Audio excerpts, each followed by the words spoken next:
Our first speaker of the day is a visionary leader who has revolutionized the HR and payroll software industry. Mr. Kumar Mayank is the CEO and co founder of Zimeo, a leading cloud based HR and payroll software that has made an incredible mark in over 50 countries. Mr. Kumar brings a decade of experience in product management across various industries. Strongly motivated by his social responsibilities, his intent behind becoming a speaker at this event brings together his interests in the social impact space. Let's welcome Mr. Kumar with a huge round of applause. Thank you. Good morning, everyone. First of all, I would like to thank the organizer, the TEDx team, the Lotus Petal community at large. It's a vibrant morning out here.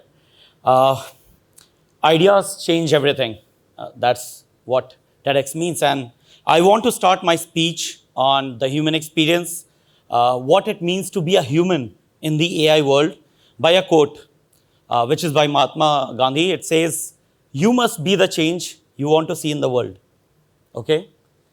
You must be the change you want to see in the world. And I'll start with three broad worlds which, as students, you will be able to connect is the past, the present, and the future. Past, you can imagine your parents growing up in 60s, 70s, then 80s, 90s, where, if you were in school, the topic that used to get talked about was, is computer a good thing or a bad thing? And will computers replace humans, right? And if you talk to your parents, like most of them would be fearful that, we never used to get to a computer. So computer lab used to be like a very limited access thing where you would take off your shoes, walk in, and I'm talking about 90s also. So this was the truth in 90s, 2000s, right? And, big events, much like chess. Chess used to be a competition between a computer and a human, right? But you don't hear this thing. So come to present, you don't hear about is computer good thing or a bad thing because it is the mainstream, right?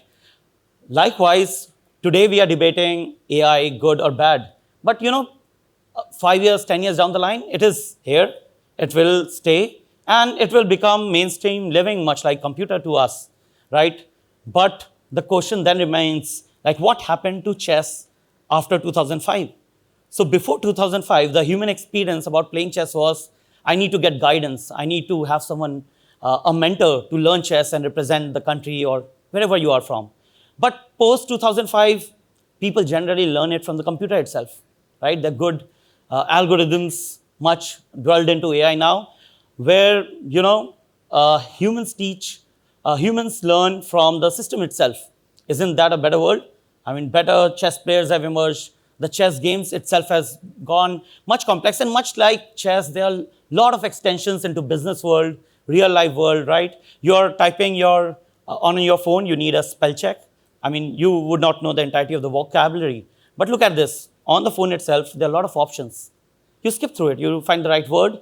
A message that used to get typed with, if you had a Nokia 3300 with SSS or 3 times 5 would mean M. So the complexity of what that used to happen has moved so fast that, the entire conversation happens in a minute what used to happen in let's say 3, right? And that's the world we are living in. Much of the things that we are looking at, which used to be much complex in the past, in the present also is much simpler. Like if you have to prepare the entire balance sheet of a company, right? If you have to run the entire payroll, salary slips, and when you'll work, salaries and salary slips, these become things, and that is what my company does. My company runs HR, payrolls, and there's a lot of AI element to it, and I'll just get to what the future looks like this. But all of this, it used to take maybe weeks. There are companies still which are running on Excels, which would take like 20 days, 30 days to run all this payroll and HR systems, right? All of this gets done in a minute, right? You have to go to a bank to deposit money that will come as salary, and that is true for your parents. You would get to know that your parents are getting salary. All of this used to take like 7th, 15th. So nobody used to get salary by 7th or 15th, right?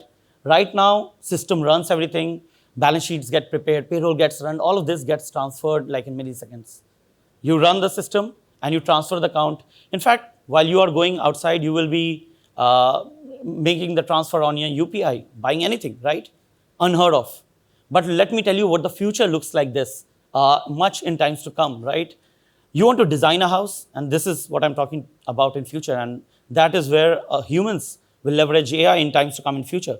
You want to design a house, there will be literally AI engines that, much like the current designers, architects, which will design your house, and there will be robotic processes that will block it up and your house will get ready, right? Right now, manufacturing, right? It's using robots, but look at, you'd want the final product. There will be 3D printing systems which will give you the best design, the best marketing collateral, and all of this learned from thousands of marketing lakhs, billions of data spread across internet, which will give you the right, let's say, policy for a company or the design for a product. And that is the future, right? And all of this is happening while we are here, right? Life span, our own lifespans, as you'll get elder, there will be robotics, intelligence around how diseases can be solved. So there can be nanobots which can, just flow into your vein, kill the disease. And all of this we are talking about in this lifetime. And all of this has already been carved into, say, cinematics. When you see movies, and you've talked, if anybody would have seen the Terminators of the world, which was a negative connotation, but a movie like Her, which says that, human void can also be filled with systems. You would not realize that there's a human sitting next to you, which is actually a machine, right? It will be talking to you. So in this movie itself, the person is talking, where he's just talking about, this is what I have to do in life, and the partner is motivating to pursue this in life. Career guidance will become much simpler, like I gave the example of chess, right? So much like chess, whatever career guidance you would need, right? I want to become a pilot, right? There'll be career guidance, there'll be books. We used to stand in queues right outside Delhi University for a printout of a content which we would know will not be available locally, right? And someone would have access and get it to you. All of this is in your phone, all the newer phones that are getting launched. You have access to content, to learning, to exploring the world, anything that you want, right? To build your own, future visions of yourself. I think that is there, and this is the time. So as a student, this is something I would be excited about, what AI has for me in future. But I'll also tell you what it has and it does not have in future. So much like engineering and all the architects and the CAs of the world, I gave examples like the AI will help you with all this. But something like an art. So there's a good research by Bowling Green State University, US, which says human can't even distinguish between art made by human and art made by a machine, right? So the time has already come. Imagine future that you want a painting, you are buying a painting from the market, you wouldn't know what is it. You're buying an artifact from the market, you wouldn't know if it is a human or a machine. But let me also tell you the second part of the research. It says that humans will prefer human art. Even though you can't figure out who has made it, you will still want to figure out if it is a human who has made it. And that brings me to the third part of my speech, which was first that science as an art. Science is where the AI has already gone into. Art is also where the AI is getting into. But let me tell you the third part. And this is very interesting. And that is why I started with the quote, you must be the change you want to see in the world. Don't be a follower of the technology, right? There are businesses like me, and this is one of the aspirations you can have to become an entrepreneur, much like Sam Altman, who has started ChatGPT and the artificial intelligence, modern artificial intelligence tools.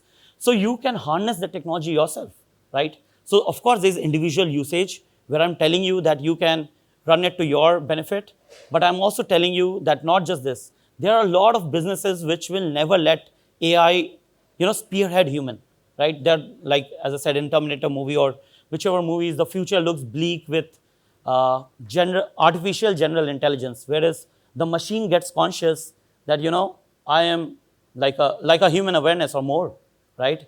If, something like this ever happens, know this, that the human interest, the business still running the companies, would still want human at the center of it.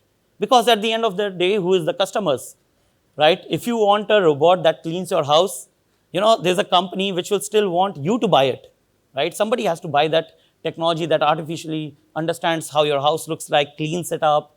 You would obviously want to build houses for humans, where humans are going to live in, right?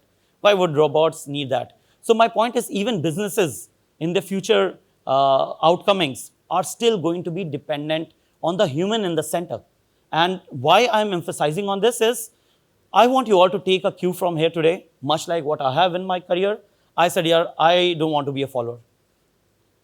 I am going to be the one who designates how AI will shape some of the future. And I do it with the softwares that I make, right?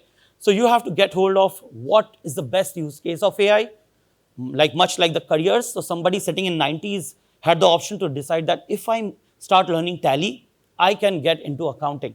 You getting the maths? Most of modern jobs, white collar jobs, run around technologies. If you had to learn architect, you had to learn CAD.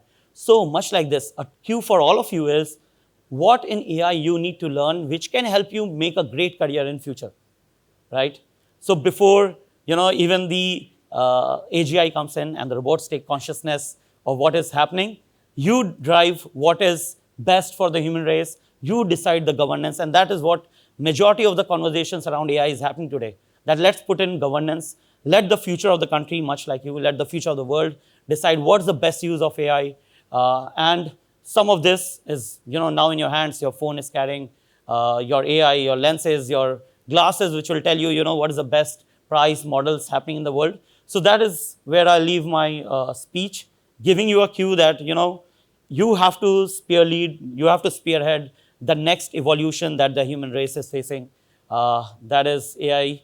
And with that, it was a pleasure speaking to you all. Have a great morning. Thank you.